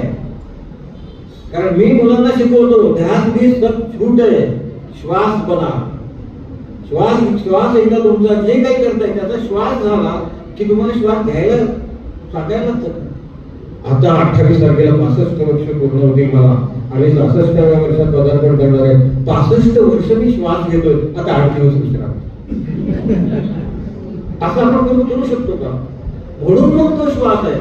आता इथं वर्षातही बसलं, आंतरराष्ट्रीय युनोचा त्यांना पुरस्कार मिळाला. युनोचा इंदिरा गांधी, जे.आर.डी. टाटा, आणि त्याच्यानंतर त्या भारतातल्या, का त्यांचं जे कार्य तो त्यांचा श्वास आहे म्हणून, त्यांच्या बरोबर काम करणाऱ्यांचा श्वास आहे म्हणून. लोकरंगमंचची चळवळ आजही लोकांच्या मनामध्ये काय आहे तर लोकरंगमंचच्या प्रत्येक घटकाचं नाटक आणि चळवळ श्वास झाला होता म्हणून. आणि तो करण्यामध्ये मी यशस्वी झालो असेल, पण आधी आपला हवा. तर त्याच्यामुळे तुम्हाला सांगतो, आणि नाट्यकला हा हृदयाशी संवाद आहे. आणि हे मी नाही म्हणत, हे भरतमुनीनं म्हणलेलं. म्हणजे आपल्याकडे भरतमुनीला मी समजूनच घेतलं नाही, तो वेगळा विषय. कधीतरी बोलेल, मला बोलवा, 2-2.5 तास मस्त पैकी असं होईल उदाहरणार्थ अन्नाट परफॉर्मन्स असं बोलेल मी, इच्छा असेल. हृदयाशी संवाद आहे. हृदयाशी संवाद झाला तर मी कुणाची भांडण कसं भांडू शकतो? कधी कधी चिडलो असेल, त्यामुळं आधी तर त्याच्यामुळं हृदयाशी संवाद आहे, लक्षात घ्या तुम्ही. आणि नाट्यकला म्हणजे भावना, संवेदनांच्या जाणीवांचा खेळ आहे. किती लोक, आणि नाटकात काम करणाऱ्या लोकांना बरोबर काम करणाऱ्यांच्या भावना कळत, त्याची जरा काय करते ते काय एवढा एक प्रयोग आहे हे सांभाळून जातो. अरे काय कळतं, काय कळलंय. म्हणून जीवन आणि नाटक, जीवन आणि फॉर्म, जीवन तुमची जी काही पॅशन आहे तो जीवनाचा भाग आपल्याला कळत आहे ना. ते त्यातनं काय मिळतं हे जर तुमचं ते झालं नाही, तुमचा तो श्वास झाला नाही, तुमच्यामध्ये ते मुरलं नाही, तर कसं होणार. आणि मी काय सांगतो, बोलण्याचं गाणं झालं पाहिजे. मगापासून मी बोलतो, मग सर बोलत होते, ऐकावं असं वाटलं नाही. अजून वाटतंय का नाही ऐकावं? सगळ्याकडे कुणीही बघितलं नाही, मी बघतोय बरोबर आहे. म्हणजे माझं काहीतरी बोलण्याचं गाणं होतं. आणि प्रत्येक जीवनामध्ये कोणाशी बोलायला लागलं तर समोरच्या बरोबर बोलताना ना ती मैफिल झाली पाहिजे. मग ती मैफिल सजवायची असेल तर आवाजावर काम केलं पाहिजे. आवाजावर काम करायचं असेल तर त्या बरोबरीनं मोठ्या मोठ्या मैफिली बंधितल्या पाहिजे. नाहीतर आमचा काय संबंध आहे? कोण किती वेळ आवडतं? आमचा काय संबंध आहे? आम्ही नाही आवडतं, ऐकत पण नाही चालणार.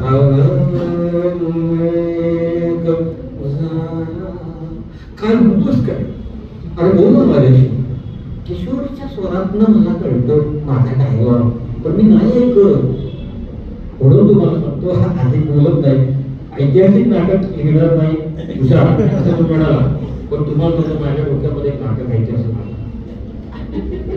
ते नाटक असं आहे की मला कायम प्रश्न पडतो की जावळीच्या खोऱ्यामध्ये जंगलातनं शिवाजी महाराज ज्या वेळेला लढाई करत होते, ज्या होते, फिरत होते, त्यावेळेला ते असेच फिरत असतील का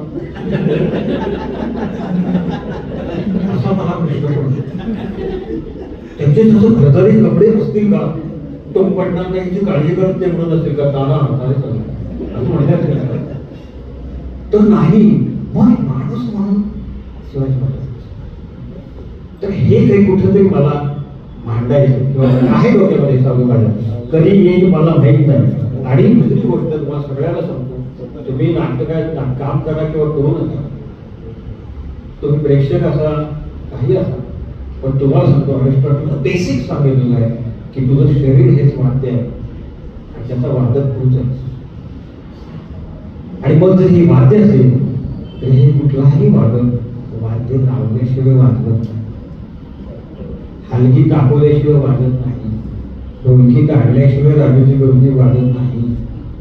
सगळं तबला ठाकूर करत बसतो तो स्वतः लावावी लागते बरोबर. मग हे जर माझं वाद्य आहे तर मग पहिलं काय तर माझा आवाज लावता आला पाहिजे, माझं संपूर्ण शरीर ते निकोप ठेवता आलं पाहिजे मला बरोबर. आता आपण सुटले ढेऱ्या सुटल्या काय आता होत नाही रे काय होईल. 50 52 48 45 पोरं म्हणायला लागतात नाटक वगैरे तुमचं जर बरोबर आहे हे आपलं जाऊन खाते पिते पडते तर त्याच्यामुळे ना की शरीर लावता आलं पाहिजे, आपली बुद्धी लावता आली पाहिजे, आपलं मन लावता आलं पाहिजे. आणि हे काही नाटकासाठी आहे का नाही आहे ना. आणि अरिस्टॉटलनं सांगितलं बेसिक सांगितलेलं आहे, आपण ते काहीच हे करत नाही. आणि तुम्हाला म्हणतो की सॉक्रेटिसचं एक साधं विधान आहे, म्हणजे आम्हाला होतं की नाही कोणतरी म्हटलं हे चालतं तुमचं विद्यापीठ आहे सर्वत्र ज्ञानाचा कोश आहे वगैरे वगैरे सगळे म्हणतात. पण तुम्हाला म्हणतो ना माझ्या मनावरती कोरलेलं वाक्य आहे सॉक्रेटिस यांचं सगळ्यात ज्ञानी पुरुष आहे म्हणून त्याला हो त्यांचं वाक्य आहे, म्हणजे सर्वात ज्ञानी पुरुष म्हणून त्यांनी जाहीर केलं. त्यांचं वाक्य आहे मला हे माहिती आहे मला काहीही माहिती नाही. आणि आपल्याला जरा काही कळायला लागलं ना 2 एकांकिका केले आणि मला बक्षीस कळालं ना की मी म्हणतो की काय चाललंय म्हणतो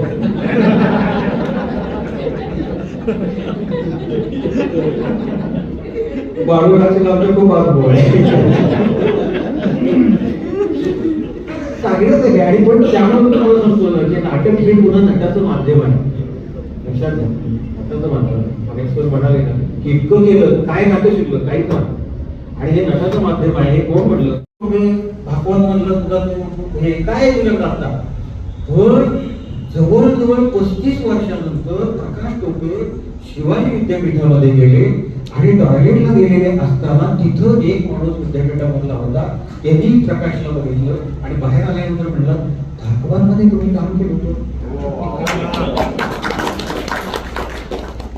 दुसरी गोष्ट म्हणजे दौरा नावाची एकांकिका आहे 82-83 साली मी गेली होती. आपल्या महाराष्ट्रामध्ये त्या दुष्काळ पडलेला होता आणि दुष्काळी भागातला मंत्र्यांचा दौरा आणि त्यावेळेला फॉर्म कुठला होता त्याचा सगळा ग्रुप प्ले असा फॉर्म होता. त्याच्यामध्ये आम्ही हे केला, त्याच्यामध्ये पण प्रकाशचं काम केलं होतं. तो दत्त दौऱ्यामध्ये सगळे ते आपल्या कल्याण राष्ट्रीय आणि बाबा शिंदे आणि याच्या सगळ्यांच्या प्रयत्नामुळे साताऱ्यामध्ये आपलं हे सुरू झालेलं आहे राज्यनाट्य केंद्र सुरू झालेलं आहे. त्याच्यामध्ये नाटक होतं चांगली गोष्ट आहे. आता निरीक्षण एकामध्ये आता बालरंगभूमीची रंगभूमी परिषदेची स्थापना केलेली आहे. त्याच्याबद्दल सुद्धा काहीतरी 2 तारखेला मोठा कार्यक्रम झाला मला वाटते. एक कार्यशाळा झाली त्यांची महाराष्ट्रभर कार्यक्रम झाले. पण त्याच्यामध्ये किंवा आता ते केसकर माई आणि त्यांचा मुलगा ते दोघं करतायत ती उद्याची मुलं आहेत ना सगळे रंगमंचावरती. आणि माझं काम चालू आहे अजून 25,000 विद्यार्थी मला घडवायचे ते घडवत राहणार आहे. आधी बोलण्यासारखं खूप आहे पण आपण बोलत राहू जाता शेवट करत होतो. मी आकाशवाणी केंद्रावरती केला त्याच्यामध्ये आपले विनोबा भावे असं म्हणाले होते की माझं आता अशी अवस्था आहे की मी आता डिक्शनरी मागे लागते का मला वाच पण डिक्शनरी वाचली की अर्थ समजतो. त्यामुळे मी कुणाच्या मागे लागणार नाही. पण तुम्हाला काय पाहिजे असेल तर माझ्याकडे वाचायला या भरपूर तुम्हाला. आणि दुसरी गोष्ट अशी स्थितप्रज्ञ हा पण मागाशी विषय मांडला किशोर घरांनी. स्थितप्रज्ञ अवस्थेबद्दल पण त्यांनी लिहिलेला आहे. त्यांनी त्याच्यामध्ये संपूर्णपणे समुद्राचं वर्णन केलेलं आहे. समुद्राबद्दल असं म्हणलेलं आहे की त्याच्यावरती काही वाफ होऊन म्हणजे पावसामध्ये रूपांतर झालं किंवा वाफ झाली म्हणून पाणी कमी होत नाही आणि पाऊस पडला म्हणून ते काही वाढत नाही. आणि जर वादळ आलं तरी सुद्धा अचलपणे समोर उभा असतो, अंगावरती घेत असतो. त्याला स्थितप्रज्ञ हवा असं म्हणतात. मला असं वाटतं की जे इथं अभिनेते आहे त्या नटांना हा स्थितप्रज्ञ भाव जर कळला तर भरत कोणी म्हणतो तो सात्विक अभिनय म्हणजे काय, आणि स्टॅनिस्लावस्की म्हणतो की स्पिरिच्युअली नेकेड झाल्याशिवाय तुम्हाला भूमिका कळणार नाही म्हणजे काय हे तुम्हाला कळणार नाही. माझा तुम्ही म्हणजे सर्वांनी म्हणून आज प्रेमानं मी आल्याला म्हणतो हाऊसफुल नाही पण हाऊसफुल झाला, मोठा कार्यक्रम झाला. आणि माझ्याकडे बऱ्याच जणांचे आता मेसेजेस आहेत, सगळं माझ्याकडे आहे. आणि त्यांना सगळ्यांना पाठवायचं होतं हे, पण त्याच्यावर मी काही पाठवलं नव्हतं, कारण आपण छोटे छोटे कार्यक्रम ठरवले होते. पण वर्षभरामध्ये दर महिन्याला मी काही कार्यक्रम करणार आहे, त्याच्यामध्ये पण सहभागी व्हा. त्याच्या बरोबरीनं मी म्हटलं तसं 3-4 पुस्तकांचं पण माझं नियोजन आहे, ते मी पूर्ण करणारच आहे. आणि त्याच्या बरोबरीनं बरंच काही आहे ते आता वर्षभराचं लॉंग टर्म मधले म्हणजे पुस्तक आहे. जसं मी म्हणलं की ते अकॅडमिक माझ्या पातळीवरती मी उभे केलेले, पण NSD सारखी ती उभी करायची सर्वांच्या मदतीने ते पण डोक्यामध्ये आहे. आणि पुण्यामध्ये कसा डॉक्टर श्रीराम लागू रंगावकाश निर्माण झालेला आहे, तो मात्र मी या 2 वर्षात कुठेतरी उभा करणारच.